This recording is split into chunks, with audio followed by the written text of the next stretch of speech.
Good morning students. तो देखिए हमारा चैप्टर चल रहा था वेरिएंस एनालिसिस और हमने मटेरियल यील्ड वेरिएंस का एक क्वेश्चन किया था, है ना। देखो फिर से देखते हैं, आज क्वेश्चन फिर करेंगे एक इसका कि मटेरियल यील्ड वेरिएंस कैसे निकालते हैं हम। स्टैंडर्ड कॉस्ट पर यूनिट कि पर यूनिट की आप कॉस्ट निकालते हैं पर यूनिट ऑफ आउटपुट, है ना, स्टैंडर्ड कॉस्ट। और ब्रैकेट में आप लेते हैं actual yield minus standard yield. तो आपने ये चीज़ ध्यान रखनी है कि यहाँ पर जो आपने स्टैंडर्ड यील्ड लेना है वो लेना है for actual quantity.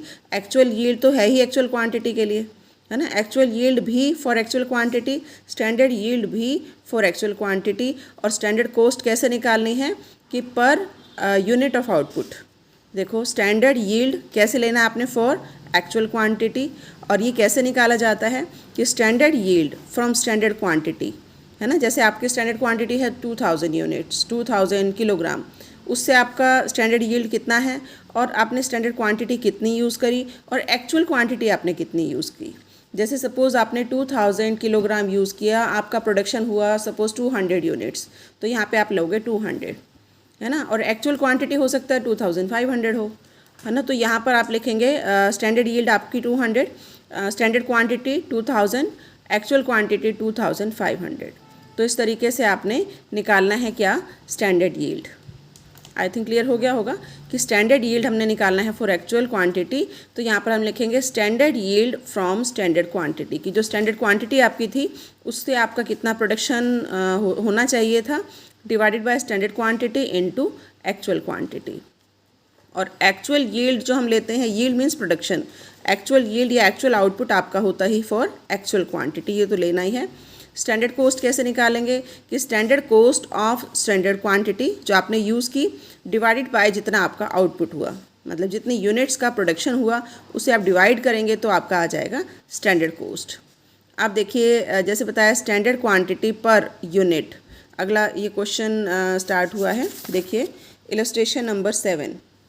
Illustration number 7 आपकी बुक में जो दिया हुआ है, from the following calculate material cost variance and analyse the same on the basis of different causes. आप देखिए यहाँ क्या क्या दिया है, standard material quantity per unit, ये आपको दिया है 2 किलोग्राम। अब इसको समझिए कि एक यूनिट का अगर प्रोडक्शन करना है पर यूनिट तो आपको स्टैंडर्ड क्वांटिटी कितनी चाहिए, 2 किलोग्राम, है ना। तो यहाँ पर हम एक्चुअल क्वांटिटी को लेते हैं कि प्रोडक्शन हुआ कितना, है ना। तो standard material quantity per unit ये आपको दे रखा है 2 किलोग्राम। उसके बाद देखिए स्टैंडर्ड प्राइस पर किलोग्राम आपको दिया है ₹4 कि 1 किलोग्राम, जैसे ये 2 किलोग्राम है ना, 1 किलोग्राम का रेट कितना है, ₹4, ये आपको दिया है। Actual value of material purchased, actual value of material purchase means जितना एक्चुअल मटेरियल परचेज हुआ उसकी कॉस्ट ये आपको दे रखी है कितनी, 4000। उसके बाद देखिए क्लोजिंग स्टॉक ऑफ मटेरियल कि क्लोजिंग स्टॉक आपका जो रॉ मटेरियल का है, रॉ मटेरियल का वो है 200 किलोग्राम। नेक्स्ट है एक्चुअल यूसेज पर यूनिट, ये पर यूनिट है कि एक यूनिट का जो आपका एक्चुअल यूसेज है वो कितना है, 2.5 किलोग्राम। यहाँ था 2 किलोग्राम, ये स्टैंडर्ड आपका जो मटेरियल क्वांटिटी पर यूनिट दिया हुआ था, standard material quantity per unit कि एक यूनिट को मैन्युफैक्चर करने के लिए आपको स्टैंडर्ड क्वांटिटी कितनी लगी, 2 किलोग्राम लगनी चाहिए। और एक्चुअल कितनी लगी, ये जो एक्चुअल यूसेज है पर यूनिट ये है 2.5 किलोग्राम। तो देखो ये डिफरेंस है स्टैंडर्ड क्वांटिटी और एक्चुअल क्वांटिटी में। फिनिश्ड स्टॉक सोल्ड कि जो फिनिश स्टॉक था वो कितना सेल हुआ, 200 यूनिट्स, और कितना आपका क्लोजिंग स्टॉक बचा, closing stock of finished goods ये कितना बचा, 40 यूनिट्स। इसका मतलब टोटल मैन्युफैक्चरिंग कितनी हुई, 240, है ना। 200 यूनिट्स तो सेल कर दिया, 40 यूनिट्स आपके पास बचा हुआ है। इसका मतलब टोटल जो मैन्युफैक्चरिंग हुई वो कितनी हुई, 240। तो आई थिंक ये स्टेटमेंट क्लियर हो गई होगी। आप देखिए ये आपकी स्टेटमेंट दी हुई थी, standard quantity per unit 2 kilogram, standard price आपको दिया हुआ है ₹4 पर किलोग्राम, एक्चुअल वैल्यू आपको दी है ₹4000, closing stock of raw material ये आपको दिया है 200 किलोग्राम, एक्चुअल यूसेज आपको दिया है 2.5 किलोग्राम, फिनिश स्टॉक सोल्ड 200 और closing stock of finish stock 40। अब देखिए टोटल प्रोडक्शन कितना हुआ, टोटल जो यूनिट्स प्रोड्यूस हुई वो 200 + 40। इस चीज़ को समझिए कि टोटल आपकी जो यूनिट प्रोड्यूस हुई वो ही 200 + 40 कितनी, 240 यूनिट्स। ये चीज़ क्लियर है। अब देखिए अब हमने निकालना है स्टैंडर्ड क्वांटिटी, हमेशा जो हम लेते हैं standard quantity for actual output ही लेते हैं, है ना। एक्चुअल आउटपुट कितना है 240, और यहाँ देखिए आपको दिया हुआ था कि standard quantity per unit 2 kilogram, कि अगर 1 यूनिट का प्रोडक्शन करना है तो आपकी स्टैंडर्ड क्वांटिटी कितनी होनी चाहिए 2 किलोग्राम, और अगर 240 का प्रोडक्शन करना है तो आपकी जो स्टैंडर्ड क्वांटिटी है वो कितनी होगी 240 इंटू 2 480 किलोग्राम। ये हमारी क्या आ गई स्टैंडर्ड क्वांटिटी। उसके बाद देखिए आप एक्चुअल क्वांटिटी निकाल सकते हैं। एक्चुअल यूसेज ये आपको दिया हुआ था क्वेश्चन में, actual usage per unit 2.5 kilogram, एक यूनिट का 2.5 किलोग्राम है, तो प्रोडक्शन तो वही हुआ 240, बट एक्चुअल क्वांटिटी आपकी हो जाएगी 240 इंटू 2.5 600 किलोग्राम। ये क्लियर हुआ। This is your standard quantity, this is your actual quantity. और स्टैंडर्ड प्राइस पर किलोग्राम आपको दिया हुआ है। यहाँ पर देखो स्टैंडर्ड जो प्राइस है वो आपको दिया है ₹4 पर किलोग्राम, ये भी आपका किलोग्राम में ही है ना, तो ये आपका ₹4 आप स्टैंडर्ड प्राइस यूज़ कर लेंगे। Actual price is not given, you have to calculate. तो देखो एक्चुअल प्राइस कैसे निकालेंगे। एक्चुअल प्राइस पर किलोग्राम में आपको एक्चुअल वैल्यू दी हुई है जो उन्होंने खर्च की, वो कितना खर्च किया 4000। देखो आपको दिया है actual value of material purchase ₹4000, कि 4000 इन्होंने अमाउंट स्पेंड किया। लेकिन अब एक चीज़ और ध्यान रखने की है कि इन्होंने जो एक्चुअल क्वांटिटी जो यूज़ की वो तो थी 600 किलोग्राम, लेकिन रॉ मटेरियल का स्टॉक भी बचा हुआ है, closing stock of raw material 200 kilogram. इसका मतलब जो परचेज़ किया गया है वो 600 किलोग्राम प्लस 200 किलोग्राम 800 किलोग्राम का किया गया है, ना कि 600, क्योंकि इसका क्लोजिंग स्टॉक बचा हुआ है। तो यहाँ पर हम क्या फार्मूला लगाएंगे एक्चुअल प्राइस निकालने का, actual value divided by actual material purchased.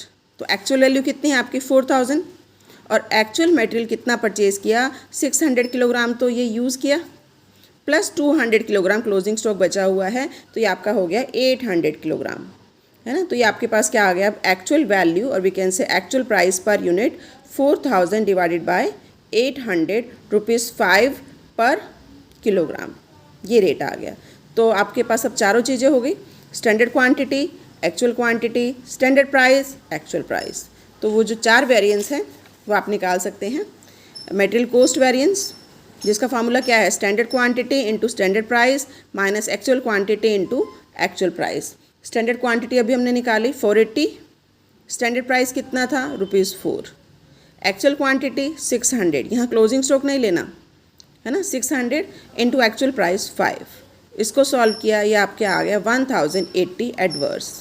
अगर आपका माइनस में आता है तो वो एडवर्स है, अगर प्लस में आता है तो वो फेवरेबल है। फिर आप निकालेंगे मटेरियल प्राइस वेरिएंस। फार्मूला क्या है actual quantity into standard price minus actual price. Actual quantity है आपका 600, स्टैंडर्ड प्राइस है 4, एक्चुअल प्राइस है 5, तो ये आ गया 600 एडवर्स। ऐसे ही material usage variance, standard price into standard quantity minus actual quantity, तो ये भी आपका ये सब कुछ गिवन है, ये आपका आ गया 480 एडवर्स। तो यहाँ तक तो सिंपल है। आप चेक भी कर सकते हैं कि material cost variance is equal to material price variance plus material usage variance. तो ये देखो ये 1080 है एडवर्स, और ये 600 एडवर्स है, ये 480 एडवर्स है। इन दोनों का टोटल करो 1080 एडवर्स, मैच हो गया। It means your question is correct. अब देखो लास्ट हमने निकालना है मटेरियल यील्ड वेरिएंस, जिसका फार्मूला क्या होता है standard cost per unit bracket में actual yield for actual quantity minus standard yield for actual quantity. अब देखो इसको कैसे निकालेंगे। देखिए यील्ड वेरिएंस का ये फार्मूला है ना। अब हमने निकालना है एक तो स्टैंडर्ड कॉस्ट पर यूनिट जो यहाँ निकाली जाती है। तो देखो आपको क्वेश्चन में दिया हुआ था कि एक यूनिट का प्रोडक्शन करने के लिए 2 किलोग्राम चाहिए, 2 किलोग्राम, है ना। तो और 1 किलोग्राम का जो रेट है वो कितना है 4। देखो क्वेश्चन में आपको ये दिया है फर्स्ट लाइन में ही कि standard material quantity per unit. अब हम यूनिट के अकॉर्डिंग चल रहे हैं। एक यूनिट का प्रोडक्शन करना है तो 2 किलोग्राम मटेरियल चाहिए, और 1 किलोग्राम की कॉस्ट है 4। तो पर यूनिट की कॉस्ट कितनी हुई 2 इंटू 4 8। तो ये आपकी स्टैंडर्ड कॉस्ट आ गई कितनी ₹8 पर यूनिट। उसके बाद देखिए एक्चुअल यील्ड तो वही रहेगा। Actual yield for actual output तो आपको दिया हुआ है 200 + 40। 200 की यूनिट सोल्ड हुई थी, 40 का स्टॉक था, तो ये 240 हो गया। नेक्स्ट आता है standard yield for actual quantity. ये अगर हमें निकालना है तो कैसे निकालेंगे कि 600 एक्चुअल क्वांटिटी थी जो यूज़ हुई थी, है ना, अगर हम क्लोजिंग स्टॉक को ना देखें, और फिर हम इसको डिवाइड करेंगे स्टैंडर्ड यूसेज से, जो आपको दिया हुआ है कि 1 यूनिट का अगर मैन्युफैक्चर करना है तो स्टैंडर्ड क्वांटिटी कितनी है, 2 किलोग्राम। तो ये 2 किलोग्राम मतलब अगर आप 2 किलोग्राम यूज़ कर रहे हैं तो 1 यूनिट का प्रोडक्शन हो रहा है। अगर आप 600 किलोग्राम यूज़ कर रहे हैं तो कितनी यूनिट्स का प्रोडक्शन हो रहा है, ये हमने निकाला। तो इट शुड बी 300 यूनिट्स। हुआ क्लियर कि कैसे निकाला हमने? Standard yield for actual quantity. Standard yield आपको दिया हुआ है कि अगर 1 यूनिट का प्रोडक्शन करना है तो 1 यूनिट के लिए देखो आपको दिया हुआ है कि अगर 1 यूनिट का प्रोडक्शन करना है तो 1 यूनिट के लिए कितना चाहिए, 2 किलोग्राम। मतलब 2 kilogram is equal to 1 unit, ये चाहिए। और अगर आप एक्चुअल क्वांटिटी लेते हैं जो कि कितना है 600 किलोग्राम, तो आपका कितना होगा 1/2 इंटू 600, है ना। तो यही यहाँ पर लिया 600/2 300 units. It mean standard output should be 300 units for actual quantity. अब आप फार्मूला लगा लेंगे। स्टैंडर्ड कॉस्ट हो गई आपकी 8, एक्चुअल यील्ड 240, स्टैंडर्ड यील्ड 300, तो ये आपका आ गया 480 एडवर्स। देखिए बुक में, मतलब यील्ड वेरिएंस अगर आपने निकालना है standard cost per unit, actual yield minus standard yield, तो ये आपने फॉर्मूला इनपुट किया, ये आ गया 480 एडवर्स। ये और ये इक्विवेलेंट होते हैं, है ना। Material cost variance is equal to material price variance plus material usage variance और मटेरियल यील्ड वेरिएंस, कि या तो ये ले लो या ये ले लो, ये दोनों जो है वो इक्वल होते हैं। तो ये था हमारा इलस्ट्रेशन नंबर 7।